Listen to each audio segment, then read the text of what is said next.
Okay, let's see if I go right here. Okay, so down the stretch, we're going to do various things to kind of just review all of history. If we were in class, we'd be getting ready for end of course milestone. Of course, they all got canceled. So, but I mean, my pacing was to get through it around this time, and there'd be time to review, and we'd play some games and things like that. So, various review activities is what we're going to do down the stretch here.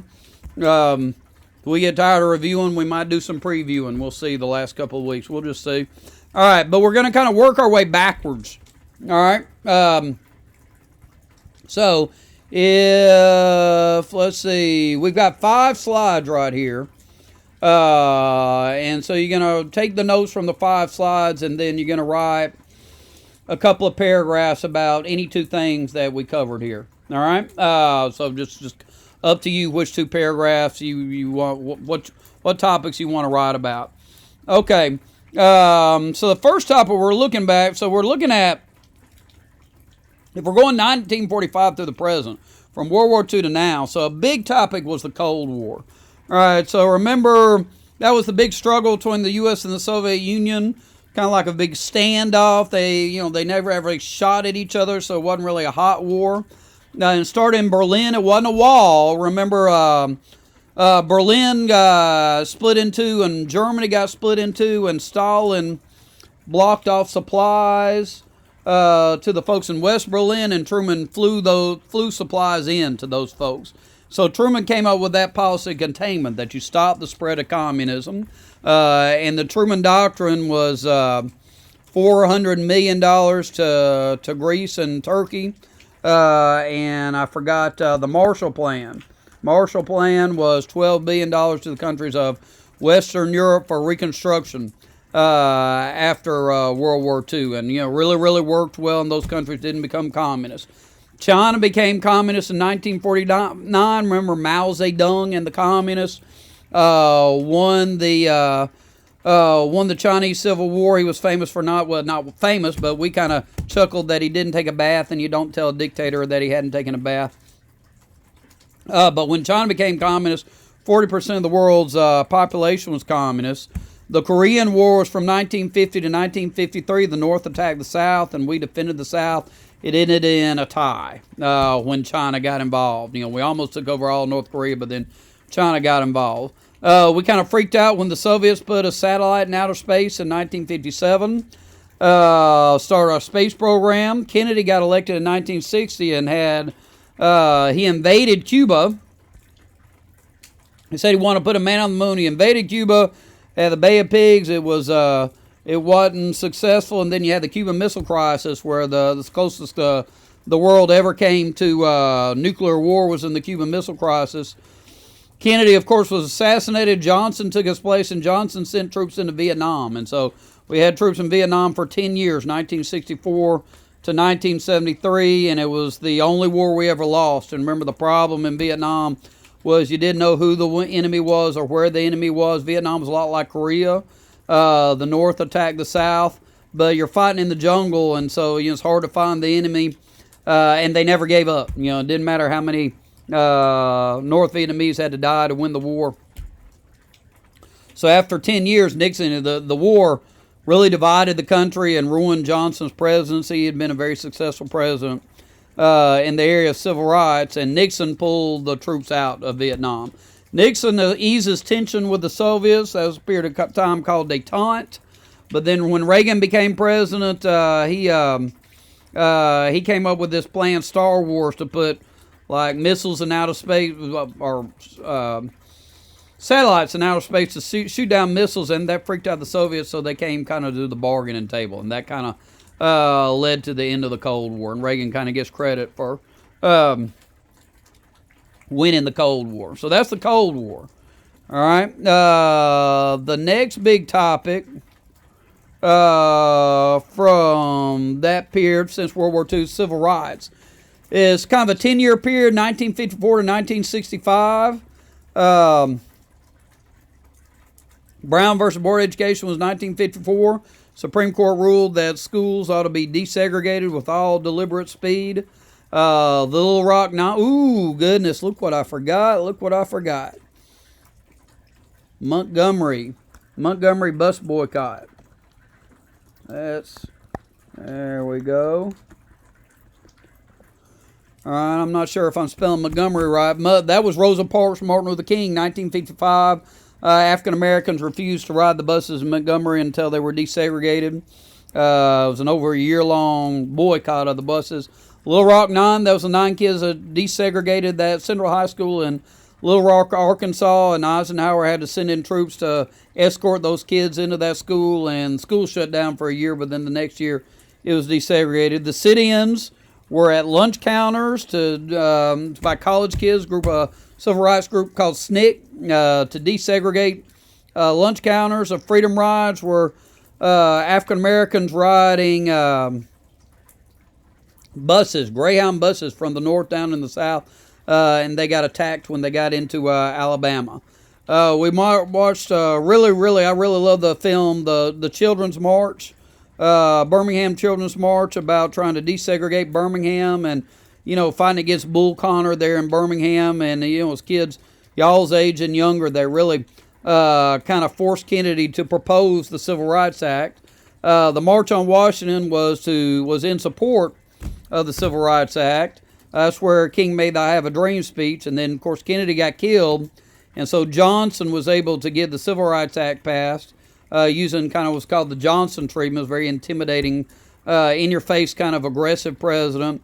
There's a march for the right to vote in Selma, Alabama, and the police got real violent there, and Johnson was watching on TV and proposed the Voting Rights Act, and that was in 1965. That gave African Americans in the South the right to vote. Okay, another number of other social movements kind of came out of the Civil Rights Movement, the 1970s, and even recently, 80s, 90s, and into the 2000s. Let's see what I got right here. Wow. Okay, I'm gonna end up doing a slide right in front of you. It looks like, because I didn't do anything about the War on Terror. All right, so you got other social movements. So women's liberation. Ladies had worked in the civil rights movement and the anti-Vietnam War movement and got treated as second-class citizens. And so they formed their own movement, women's liberation movement, for equal pay, for equal work. Abortion was kind of part of that, and most recently kind of the, Me Too movement and concerns over sexual harassment. Environmental movement came in the 1970s. The EPA was created by Nixon. Gay rights movement, 1980s during the Reagan years. Concerns over AIDS was part of it. It started in the 1970s. Gay marriage, we know, was made legal about 3 years ago in a court case. Most recently, you've had immigrants' rights. DACA, a law, an executive order made by President Obama for kids who were brought to the United States by their parents. All right, now let's see what I got right here. Okay, so we'll go conservatism. Then we've absolutely got to do like 9/11 and the War on Terror. All right, so this is like a new this is a new PowerPoint I've just made, and it hit me that I hadn't done. Why don't we do this? Here, I'll just put it right here, because that was War on Terror. That way I don't have to worry about the PowerPoint messing up. All right, so conservatism, kind of a backlash to kind of the social movements of the 60s and 70s. One thing conservatives were concerned about was the price of the government programs in Johnson's Great Society, that the government felt like government was just spending way too much money and kind of penalizing people for working hard. Family values, there's a group called the silent majority that supported Nixon, and then the moral majority that supported Reagan. Didn't really like hippies, didn't like war protesters and militant civil rights protesters. Concerns in the 70s and 80s about crime. Reagan was a big law and order president, and there were a lot of really tough laws passed in the 80s and 90s to crack down on crime. Immigration became a controversial issue in the late 90s and early 2000s, and really was a big part of Trump's political success, President Trump's political success. And there's the war on terror. So the war on terror comes out of 9/11. Al-Qaeda was responsible. Osama bin Laden, Al-Qaeda was responsible for 9/11. And so two big wars started by George W. Bush. In response to that, he went into Afghanistan because that's where bin Laden had been, and then also the war in Iraq. And we've still got troops in those countries. All right, so the war on terror in certain ways continues, although it's winding down. But the Bush years kind of dominated by that war on terror. All right, and then the president. So Truman's kind of a Cold War president. Containment, the Truman Doctrine, the Berlin events with him. Eisenhower, he's the guy with the suburbs. Well, I didn't really mention the suburbs. But the 1950s, kind of this happy period at the end of World War II, and people are moving in the suburbs and doing a lot better economically than they had done in the Great Depression. Kennedy's this young president, wants to put somebody on the moon, introduces civil rights legislation. Had all that you had the Cold War events in Cuba. Johnson's dominated by two events: civil rights. He's the civil rights president, and then he's kind of ruined by Vietnam. Nixon had to end Vietnam, and he established détente with the Soviets, but he had to step down because of the Watergate scandal. Ford pardoned him. He was Nixon's vice president. Carter's the Southern president who emphasized human rights in foreign policy. Just wasn't very successful. He was kind of ruined by the hostage crisis. The economy wasn't real strong under Carter. So Reagan's this president, really, really successful probably most successful president in the latter part of the 20th century. Cut taxes, believed in traditional values, and had a real strong economy. Also won the Cold War by jacking up military spending beyond what the Soviets were capable of. Bush was his vice president. Fought a real successful war in Iraq, first war against Iraq. But the economy went bad, which led to Clinton's getting elected in 1992. Clinton, kind of like Nixon, he was a pretty successful president, kind of like Trump, pretty successful president in a lot of ways, but got in trouble. So he got impeached, over his personal affairs with Monica Lewinsky. Bush's presidency dominated by the war on terror. 9/11 happened right after he got elected.